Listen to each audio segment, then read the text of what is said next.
Aujourd'hui, on va parler d'un truc, parce que la question m'a été posée par quelques abonnés, suite à des choses qu'ils entendent sur le net, sur YouTube principalement, qui sont en passe d'acheter un véhicule, ils ont une réflexion, ils réfléchissent, est-ce que je passe à la vie en camping-car ou à la vie en fourgon aménagé? En écoutant un peu les vidéos sur YouTube, ils s'inquiètent, parce qu'ils entendent c'est la fin de la van life. Donc Pascal, qu'est-ce que tu penses? Est-ce que c'est vraiment la fin de la van life? Alors là, je suis en train de rouler, là, je vais vers Annemasse. Tu vas me dire, je suis peut-être pas le mieux placé en ce moment pour parler de ça, mais j'ai quand même mon avis sur la question, donc je vais te le donner puisque tu me le demandes. Alors vous n'êtes pas tous à me le demander, mais il y en a quand même quelques-uns. J'ai eu quand même pas mal de messages dans ce sens, donc j'ai eu envie d'y répondre parce que là, je me sens inspiré en fait.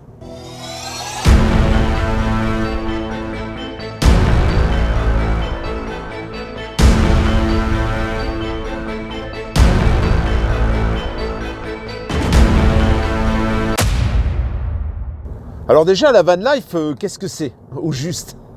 On parle d'un mode de vie, on parle d'une façon de vivre, la van life, voilà, vivre en van en fait. J'aime pas trop ce mot, hein, la van life. C'est vrai que ça a fait le plein dans les réseaux sociaux. C'est vrai que quand tu mets en général, quand tu mettais tout au moins l'hashtag van life, ben oui, ça te donnait un peu plus de vues sur YouTube. Ouais, tu mettais van life dans ton titre, hein, je l'ai fait, hein. Ça marchait, hein, ça marchait un petit peu mieux, soi-disant. Hein. Je ne sais pas si c'était vraiment vérifié, mais en tout cas, donc la van life, il y en a de nombreux qui ont surfé sur ce phénomène, donc, sur ce qui a été dit sur la van life. Bon, la van life, si, moi je vais faire la van life. Ah ouais, moi la van life, c'est mon rêve. Bon, voilà, c'est vraiment le terme qui m'énerve. Hein, voilà, je te le dis déjà d'entrée, comme ça plante le décor. On va donc reprendre ce terme, puisque c'est celui qui est utilisé par la plupart de ceux qui m'ont posé la question. Est-ce que déjà on peut donner une définition de la van life? Et est-ce que, deuxièmement, ça a au moins une fois existé, la van life, comme on la conçoit dans la tête? Est-ce que réellement, ça a commencé?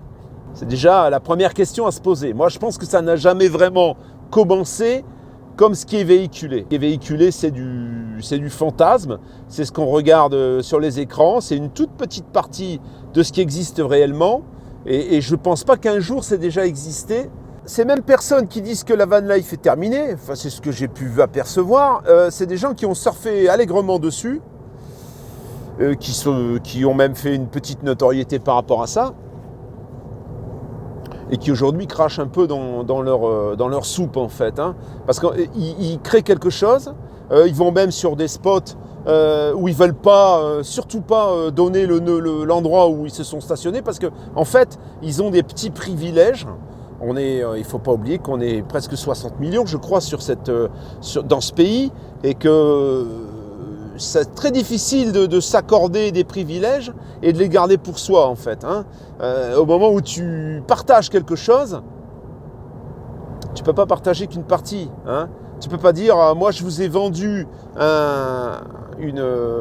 quelque chose de chouette, quelque chose de magnifique sur l'écran en quelques minutes. Tu ne peux pas dire voilà je t'ai vendu ça, mais aujourd'hui je le garde pour moi. Maintenant j'arrête, moi je ne partage pas les endroits où je vais, tu comprends? Parce qu'après, il y a plein de monde. Je veux être tout seul, moi. Compliqué, hein. C'est un peu compliqué. Alors, c'est sûr que si c'est la van life pour ça, pour toi, c'est ça, ben oui, là, t'es mal barré, en fait. Parce que vaut mieux t'acheter un endroit privé, une énorme surface de terre, et aller avec ton van ou ton camping-car où tu veux dans ce terrain, tu vois. Tu t'achètes 50 hectares, et puis tu te balades dans la forêt, et tu te stationnes, et là, t'es tranquille. T'es sûr qu'il n'y a personne qui viendra t'emmerder, t'es chez toi. Ça, c'est vrai que la van life perçue comme ça, je pense pas que ça existe, et je pense pas que ça va perdurer, parce que de toute façon, ça n'a jamais commencé. Moi, je pars du principe que quand tu veux vivre comme ça, tu le véhicules pas. Voilà. Tu ne fais pas de vidéo, tu ne vends pas ta façon de vivre parce que ça sert à rien. Tu vas te retrouver forcément à des gens qui... Si tu donnes envie à des gens, forcément les gens vont t'imiter. Hein, ils vont faire la même chose que toi. Donc tu es en train de te tirer une balle dans le pied en fait. Donc tu ne partages pas. Et si tu le partages et que tu en fais un commerce en fait, hein, je ne le critique pas non plus, mais à ce moment-là, va jusqu'au bout. Le pont du Garabi, si je véhicule le pont du Garabi, je montre des images du pont du Garabi, je fais rêver les gens parce que je suis garé au bord de la falaise, si d'un autre côté on me demande où tu es allé, je dis non, je ne le dis pas. Bon, déjà, c'est le pont du Garabi, il est connu, mais bon, je ne le montre pas si j'ai pas envie qu'on le voit, tu vois. Voilà. Donc ça, c'est pour mettre les choses à plat. La van life, c'est la fin. Voilà, bon, la van life, c'est la fin. Comme tu la rêves, oui, c'est la fin. C'est même pas, comme tu la rêves, elle a même pas commencé, on va dire. Hein. Voilà, clairement, ça n'a pas commencé, ça. Ça, c'est pas la réalité, en fait. Ça, c'est un épisode d'une vie entière où c'est fait de galère, hein, et que dans cette galère, tu as 10% de rêve absolu. Où tu es garé au bord d'un lac de je sais pas quoi, au milieu de nulle part, il n'y a personne, tu croises personne, et quand tu croises quelqu'un qui fait la même chose que toi, tu râles, et tu dis merde, je suis garé là, j'étais le premier. Non mais redescends de ton nuage, tu vois. Voilà. Alors c'est pas un coup de gueule, hein. C'est juste pour toi qui est derrière ton écran, qui regarde les gens comme moi, hein, qui font des vidéos, le rêve n'existe pas, hein. Voilà. Ça peut être perçu comme un rêve, mais il y a une contrepartie à tout. Tout ce que tu fais, tu prends quelque chose, mais d'un autre côté, tu vas en laisser aussi. Il faut te dire ça. Rien n'est parfait. Rien n'est parfait. Même dans un camping-car, même dans un van, on ne peut pas te dire que tout est parfait. Donc la van life, la réponse à cette question, est-ce que c'est la fin de la van life? Dans la mesure où ça n'a jamais commencé, comme ce que tu perçois, c'est pas la fin, ça continue. Il y a des règles qui changent, il faut s'adapter, c'est tout.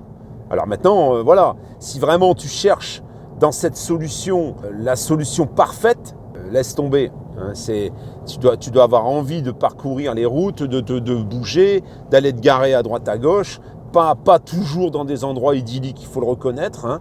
Quelquefois, c'est des endroits de merde, hein, on va dire ce qui est. C'est pas des endroits forcément bons.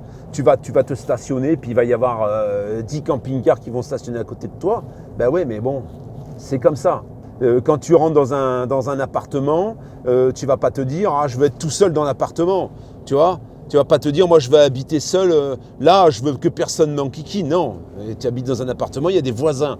Ben, c'est partout pareil, en fait. Hein. Et dans le camping-car et dans le van, c'est pareil.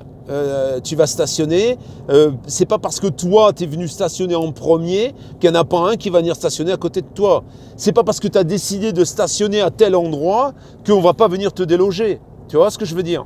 C'est un risque. C'est un risque, et si tu te lances dans cette vie, il faut l'accepter. Il faut accepter de dire, ben oui, je vais devoir bouger parce qu'il y a des voisins, il y a des gens qui habitent là, puis qui ont râlé parce qu'ils n'ont pas envie de voir ton bloc blanc, ton gros camping-car devant chez eux. Alors toi, peut-être tu as payé ton camping-car, d'accord, ben même moi j'ai payé. Bah ouais, mais bon, lui il a payé pour sa maison aussi, tu vois. Si chacun avait le respect de l'autre, tout se passerait bien. Le problème, il est qu'il n'y a pas de respect pour plus rien, en fait. On a l'impression qu'on est tous seuls au monde. On fait toute notre petite histoire et notre petit rêve, voilà, en toute impunité. Mais ça ne marche pas comme ça, la vie. Hein. C'est pas ça. Donc, la réalité, elle est, oui, tu peux encore profiter d'un camping-car ou d'un van, si tu le souhaites. Mais il y a des contraintes. Voilà.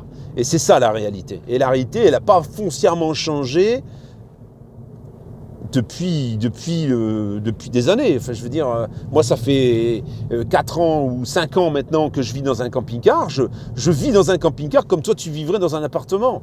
On ne sort pas un truc miraculeux. Alors, c'est vrai que je prends le camping-car, on s'en va, on a toujours l'impression d'être chez nous, mais il y a des contraintes. Hein, il y a des contraintes. Et si je décide d'aller au bord de mer, sur la côte d'Azur, en plein été, me stationner et me planter à côté de l'eau, ouais, ça va être compliqué. Alors, t'en vois qui le font.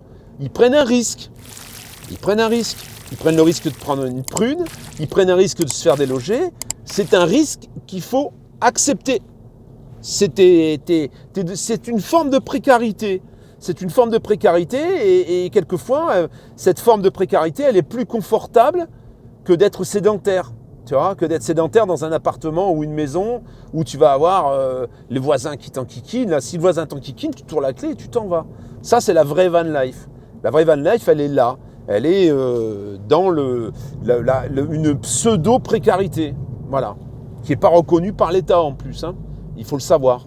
Et le petit bobo qui te raconte, hein, voilà, il sort de son petit appartement, il a vendu, il a fait son bobo en fait, hein, il t'a raconté sa life, il t'a montré où il stationnait, il a fait tout un tas de choses, il t'a donné envie, il t'a donné l'eau à la bouche, et puis aujourd'hui il te dit c'est fini.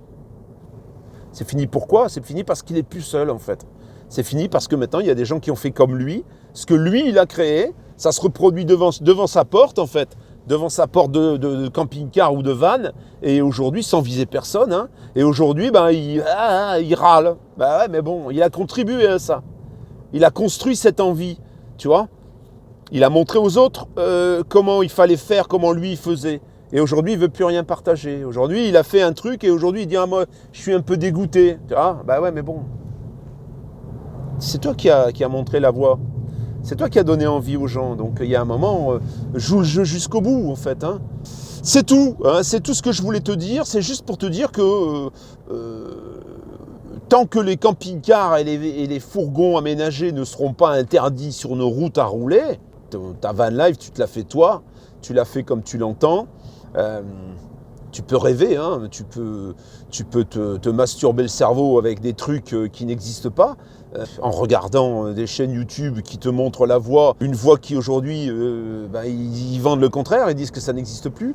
Pour eux, ça n'existe plus. Eux, en fait, ils ont subi le changement, ils ont subi un changement suite aux choses qu'ils ont montrées aux gens. Aujourd'hui, tu donnes envie, les gens, ils font comme toi. Voilà, ils font comme toi et ils viennent stationner devant ta porte. Tu es au milieu de nulle part. Oui, tu vas voir arriver un fourgon, un van qui fait la même chose que toi, en fait. Ouais, et tu peux pas lui reprocher parce que c'est toi qui as créé ça. On va dire que la vie en camping-car ou la vie dans un fourgon aménagé, elle est toujours faisable. Et bien, elle a certaines contraintes. C'est une prise de risque. Qui n'en prend pas des risques aujourd'hui, hein. C'est toujours faisable. Je ne vois pas trop la différence par rapport au moment où moi je me suis mis à vivre dans un camping-car. Hein. Je ne trouve pas qu'il y ait une énorme différence. Je vois toujours les mêmes camping-cars stationnés où je stationnais à Annemasse, qui ont des marquages au sol réguliers mais qui ne sont toujours pas virés, qui sont toujours là. Alors oui, c'est vrai. C'est vrai, ils stationnent à des endroits mais qui ne sont pas trop tolérés par le voisinage, mais en attendant, ils sont toujours stationnés. Ils sont toujours là, ils jouent toujours au chat et à la souris. Ils ont toujours plusieurs emplacements comme moi je le faisais au début. Oui, c'est fatigant, ouais, c'est vrai, c'est fatigant, mais voilà, c'est comme ça. Tu le choisis, tu sais, y a un dosage entre ce qui est supportable et ce qui devient insupportable. Au moment où ça devient insupportable, oui, tu changes de vie. Il y en a qui décident de repartir dans une maison ou d'un appartement parce qu'ils ne supportaient plus ces contraintes, hein, c'est tout. Mais les contraintes, elles n'ont pas changé, elles sont toujours plus ou moins les mêmes. Hein. Pour ce qui concerne ce qui est réel, c'est la même chose. Tu vas pas prendre plus de risques, ça va pas être moins bien, ça va pas être mieux, ça va être pareil en fait. C'est d'ailleurs pour ça qu'il y a toujours autant de gens qui achètent des camping-cars. Il y en a qui changent, il y en a qui s'en vont en disant c'est de la merde, je suis déçu. Et puis il y en a au contraire qui arrivent et puis et ça tourne. Hein, et ça tourne.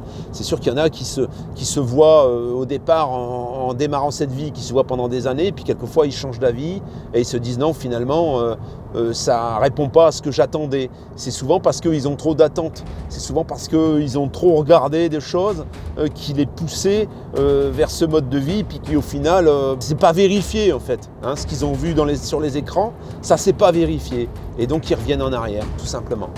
Voilà la famille, j'espère que j'ai répondu à ta question. Voilà pour cette petite vidéo. N'hésite pas à me dire ce que tu en penses en commentaire.